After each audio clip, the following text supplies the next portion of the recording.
आप देख रहे हैं सत्यमेव टाइम्स और मैं हूं आपके साथ हर्षिता।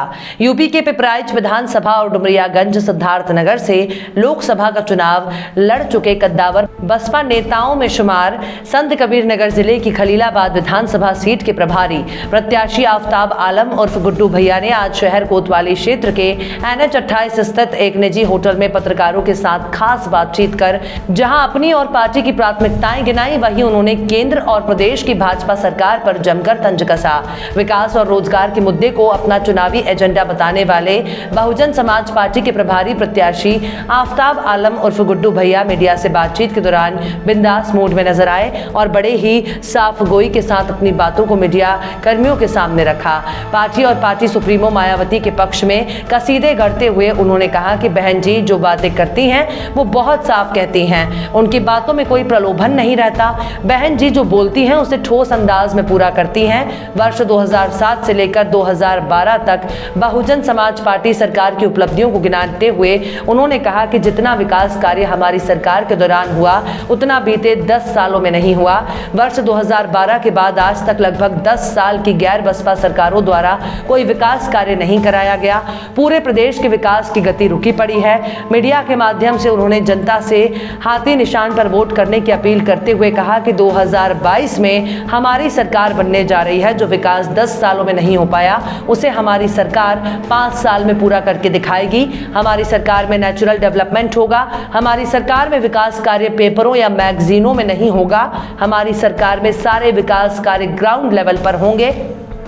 खलीलाबाद विधानसभा सीट से घोषित प्रभारी प्रत्याशी आफ्ताब आलम ने कहा कि मैं एक किसान का बेटा हूं, इसलिए मुझे लोगों की दिक्कतें पता हैं। खलीलाबाद की सीट हमेशा से बसपा की सीट मानी गई। इस जिले का निर्माण भी हमारी बहन आदरणीय बहन जी ने किया था। उन्होंने अपनी जीत का दावा करते हुए कहा कि वो 1.5 लाख वोट पाकर चुनाव जीतने जा रहे हैं। उन्होंने कहा कि आज रोजगार नहीं है, चुनाव जीतने के बाद रोजगार रोजी रोटी के जुगाड़ कर उनका मुख्य फोकस रहेगा। चुनाव जीतने के बाद रोजी रोजगार के लिए मुंबई में वो एक कॉल सेंटर खोले, यहां के बेरोजगारों को रोजगार मुहैया कराएंगे। इसके साथ ही उन्होंने केंद्र और प्रदेश की भाजपा सरकार पर झूठ बोलकर सत्ता हासिल करने का आरोप लगाते हुए कहा कि हिंदू मुसलमान को आपस में लड़ाकर भाजपा ने सिर्फ एक वर्ग का नुकसान नहीं किया बल्कि सर्व समाज का नुकसान किया है। भाजपा ने अपने झूठ से, अपने कृत्यों से आपसी सौहार्द को बिगाड़ा है। यूपी की योगी सरकार पर तंज कसते हुए उन्होंने कहा, सरकार बनने के बाद स्लाटर हाउसों के खिलाफ कार्रवाई की बात करने वाली योगी सरकार ने अपने पांव सिर्फ इसलिए पीछे खींच लिए क्योंकि ज्यादातर स्लाटर हाउस इन्हीं भाजपाई नेताओं के हैं। योगी सरकार को चैलेंज करते हुए उन्होंने कहा कि सरकार में यदि दम हो तो सभी स्लाटर हाउस बंद करके दिखाए। बहुजन समाज पार्टी की जो बातें बहन सुश्री मायावती जी करती हैं बहुत ठोस तरीके से करती, कभी भी प्रलोभन वाली बातें नहीं करती। आपने देखा होगा सरकार में हमारे डेवलपमेंट हुआ है, जो नुकसान हुआ है 2007 से 12 में हमारी गवर्नमेंट थी और 12 के बाद आज 22 आने वाला है। 10 साल से जो गति रुकी है वो मैं जनता को आह्वान करना चाहता हूँ कि आप बहन सुश्री मायावती जी की हाथी निशान पर वोट करिए। सरकार निश्चित तौर पे हमारी गवर्नमेंट बनने जा रही है। मैं 10 साल की कमी जो है हम लोग 5 साल में पूरा करेंगे साथियों, और बहुत ही नेचुरल जो है डेवलपमेंट होगा। कोई पेपरों में कोई मैगजीन में नहीं होगा, ग्राउंड लेवल पे काम देखेगा। कबीर नगर, क्योंकि मैं संत कबीर नगर खलीलाबादी हूँ आफ्ताब, ठीक है। नंबर 2, मैं किसान का बेटा हूँ, देहाती लड़का हूँ। तो अगर अपने घर में मैं हूँ तो इसमें अगर सबको सम्मान मिलने का काम है तो मैं भी उसी की कड़ी में हूँ। मैं भी अपनी बात रखूँगा, मैं अपने लोगों के सामने निश्चित तौर पर जनता ही तो सांसद विधायक बना। किससे लड़ाई? अगर लड़ाई की जो बात आप पूछ रहे हैं, ये बहुजन समाज पार्टी की सीट है खलीलाबाद की साथियों, क्योंकि यहाँ पे जिला बहन जी ने बनाया, तहसील बनाया, ब्लॉक बनाया। खलीलाबाद के लोग ये जानते हैं कि विकास की आस्था रखते हैं। ये बहुजन समाज पार्टी के यहाँ हमारे पूर्व विधायक माननीय भगवान दास जी रह चुके हैं। निश्चित तौर पे बहन जी ने हमको भेजा है और ये सीट बहुजन समाज पार्टी के खाते में जाएगा। और लड़ाई की जो बात है, दूरों दूर कोई लड़ाई में नहीं रहेगा साथियों। 1.5 लाख वोट हम पाने जा रहे हैं इस बार। कमी आ गई है, रोजगार की कमी आ गई है। वो बेचारे जो एक उम्मीद लेके जाते थे आज वो भी परेशान हैं। जैसे भी अप्रैल में गवर्नमेंट बनेगा साथियों, ये मुंबई के लिए एक कॉल सेंटर में खोलूँगा, उनके रोजी रोजगार को भी फैसिलिटेट करूँगा और यहाँ के भी जो किसान हैं, जो बच्चे हैं, उनको तैयार करके आगे ले जाने का काम करूँगा। होगा झूठी बातें जो भारतीय जनता पार्टी ने किया है, जनता का मत हासिल करके केंद्र में राज्य में सरकारें इनकी चल रही है। पिछले 10 साल से 7 साल आज हो गया सेंट्रल गवर्नमेंट में, 5 साल पूरा भारतीय जनता पार्टी करने जा रही है।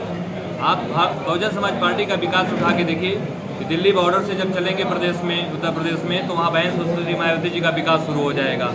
आपको हजरतगंज में जो लंदन में पार्किंग थी, वो बहन मायावती जी ने हजरतगंज एक रूप में सारी दुकानों को किया, वहाँ सेंट्रल पार्किंग दिया अंडरग्राउंड। बहन मायावती जी ने पूरे लखनऊ को लखनऊ बनाने का काम किया। बहन सुश्री मायावती जी ने पूरी तरीके से अपनी सरकार में सारे समुदाय को ध्यान में रखते हुए, ठेकेदार ये कहता था कि रात में रोलर में चलवाता हूँ, मेरे पास फुर्सत नहीं है। आज ठेकेदार के ब्लॉक लेवल के जो कॉन्ट्रैक्टर थे वो घर बैठ गए हैं। उसी कॉन्ट्रैक्टर से रिलेटेड दुकान वाले लोग हैं, उनकी सेल नहीं हो रही है। राम राज की ये सरकार चलाते हैं, राम भगवान के रूप में है। अगर उस आस्था से बात करें तो झूठ नहीं बोलना चाहिए। इनके तीनों लोग, एक मुख्यमंत्री, दोनों उप मुख्यमंत्री की बातें, आप मीडिया कर्मी हैं, आप एक तुलनात्मक कंपैरेटिव चार्ट बना लीजिए, तीनों की बातें डिफरेंस होती हैं। आप बताइए किसको झूठ बोल रहे हैं? आप हिंदू मुस्लिम की बातें करते हैं, क्या सब्जी खरीदने जाएं तो वहाँ पैसा अंतर लगता है? रोजी रोजगार अगर शाम तक नहीं कमाएंगे तो परिवार और बच्चों का खर्च कैसे चलेगा? ये धोखा ऐसा नहीं कि एक मुस्लिम समाज को फोकस करते हैं, ये सर्व समाज का नुकसान हो रहा है साथियों, क्योंकि हर इंसान की ज़िंदगी 60, 70, 80 साल, 90 साल की होती है। ये झूठ बोल के देश में सौहार्द बिगाड़ना, विकास को रोकना, आज एयरपोर्ट से लेकर रेलवे तक, पेट्रोलियम से लेके तमाम चीज़ों का बड़े बड़े कॉन्ट्रैक्ट अंबानी और अडानी को दिया गया। और जो उससे बचता है इनके प्रदेश लेवल के, देखिए ये बात करते, जब सरकार बनी स्लाटर हाउस की बात किया कि स्लाटर हाउस बंद करेंगे, बंद तो नहीं किया। क्यों बंद नहीं किया? मैं पूछना चाहता हूँ भारतीय जनता पार्टी से कि स्लाटर हाउस बंद क्यों नहीं किया?